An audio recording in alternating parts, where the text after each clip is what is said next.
Hello friends, स्वागत है आपका आज के इस वीडियो में। दोस्तों, आप सभी अपने अपने हिसाब से रेगुलर बेसिस पर एसआईपी कर रहे हो, तो आपको स्टेप अप एसआईपी के बारे में भी जानना जरूरी है। स्टेप अप एसआईपी जो एसआईपी करने के 1 साल बाद शुरू होती है। स्टेप अप एसआईपी के जरिए आप म्यूचुअल फंड से बहुत ही आसानी से वेल्थ को ग्रो कर सकते हैं। अब स्टेप अप एसआईपी कैसे काम करती है और इसे आप कैसे शुरू कर सकते हैं, तो पूरा डिटेल में जानेंगे इस वीडियो में। तो दोस्तों, आप जिस म्यूचुअल फंड स्कीम में पहले से ही एसआईपी कर रहे हो, सेम उसी म्यूचुअल फंड स्कीम में अपने एसआईपी अमाउंट को बढ़ाने के बारे में सोच रहे हैं या बढ़ाना चाहते हैं, तो एसआईपी टॉप अप के माध्यम से इसे आप बढ़ा सकते हैं। तो इस फैसिलिटी को स्टेप अप एसआईपी कहते हैं, जो सभी म्यूचुअल फंड स्कीम के लिए अवेलेबल होती है। यानी आप चाहते हैं कि सेम म्यूचुअल फंड स्कीम में जो अमाउंट आप इन्वेस्ट कर रहे हैं उसे बढ़ाना चाहते हैं, तो इसके लिए आपको नई एसआईपी करने की जरूरत नहीं है। आप स्टेप अप एसआईपी के जरिए उसी एसआईपी अमाउंट को बढ़ा सकते हैं। अब इसके लिए आपके पास दो ऑप्शन है। पहला, आप इसे एक परसेंटेज अमाउंट के रूप में बढ़ा सकते हैं, जैसे 5% हर साल, 10% हर साल। और दूसरा ऑप्शन है कोई भी एक फिक्स अमाउंट, जैसे 100 रुपए, 500 रुपए या 1000 रुपए से हर साल एसआईपी में बढ़ाते जाओ। अब सवाल ये आता है कि एसआईपी को स्टेप अप करने की क्या जरूरत है। तो इसका कारण ये है कि एसआईपी तो आपकी चल ही रही है, लेकिन हर साल आप उससे स्टेप अप करते हैं, मतलब एक सीढ़ी ऊपर चढ़ते हैं, तो उससे आपका इन्वेस्टेड अमाउंट तो बढ़ ही जाता है। लेकिन आप आखिरी में आप देखेंगे कि इसका रिजल्ट बहुत बड़े अमाउंट के रूप में आपको मिलता है। अब स्टेप अप एसआईपी के बेनिफिट को देखें तो कंपाउंडिंग का बेनिफिट तो आपको पता चल ही गया है। इसके अलावा जितना जल्दी शुरू करेंगे और जितने लंबे समय के लिए करेंगे, उतना आपका ज्यादा फंड बनेगा और इन्फ्लेशन को एडजस्ट करके भी आपके पास पर्याप्त मात्रा में पैसा होगा। स्टेप अप एसआईपी का एक बेनिफिट ये भी है कि आपको एक ही म्यूचुअल फंड स्कीम में मल्टीपल एसआईपी को ट्रैक करने का झंझट बिल्कुल नहीं करना पड़ेगा। दोस्तों, ये आपको आपके फाइनेंशियल गोल तक जल्दी पहुंचाने में मदद भी करेगा।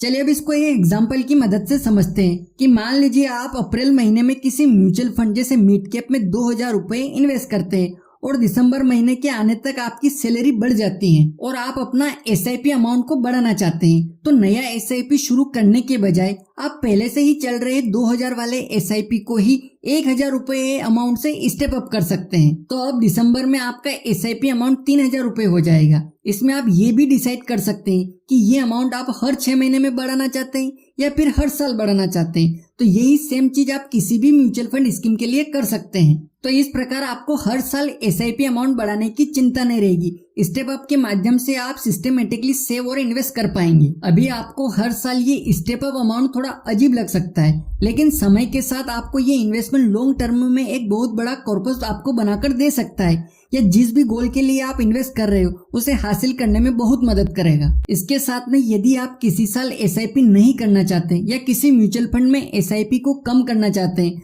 तो आप स्टेप अप को कैंसिल भी कर सकते हैं। चलिए अब स्टेप अप एसआईपी के अमाउंट को कैलकुलेटर में कैलकुलेट करके देखते हैं कि कितने अमाउंट को इन्वेस्ट करने पर कितना फंड बनेगा। अगर आप 5000 रुपए की एसआईपी स्टार्ट करते हैं और हर साल इसे 10% के स्टेप अप अमाउंट से बढ़ाते हैं और 14% का एक्सपेक्टेड रिटर्न मान लेते हैं, तो 10 साल बाद आपको 18,75,000 रुपए का फंड मिलेगा। और अगर आप इसे 15 साल के लिए और करते हैं तो 15 साल बाद आपका 51 लाख रुपए का फंड बन जाएगा। लेकिन अगर आप एसआईपी को स्टेप अप नहीं करते हैं और केवल वही अमाउंट यानी 5000 रुपए ही एसआईपी के रूप में 15 साल तक इन्वेस्ट करते हैं, तो कितना फंड मिलेगा।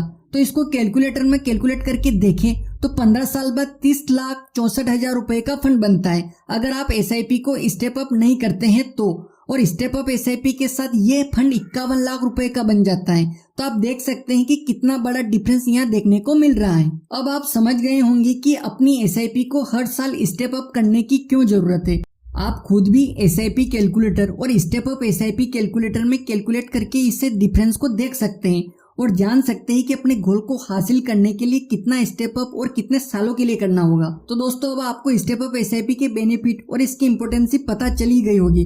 तो चलिए अब इसको जानते हैं कि इसे आप कैसे शुरू कर सकते हैं। तो दोस्तों, आप किसी भी ऐप से या साइट से एसआईपी कर रहे हो, उसमें आप अपने डैशबोर्ड के एसआईपी के ऑप्शन पर क्लिक करके उसके बाद आप जितने भी म्यूचुअल फंड में एसआईपी कर रहे होंगे उसकी लिस्ट आपके सामने आ जाएगी। अब आप जिस भी फंड्स को स्टेप अप करना चाहते हैं उस पर क्लिक करें। उसके बाद उसमें आपको एड स्टेप अप या स्टेप अप अमाउंट का ऑप्शन नजर आएगा, तो उस पर क्लिक करें। यहाँ पर आपको कुछ इस तरीके से स्टेप अप का ग्राफ दिख रहा है।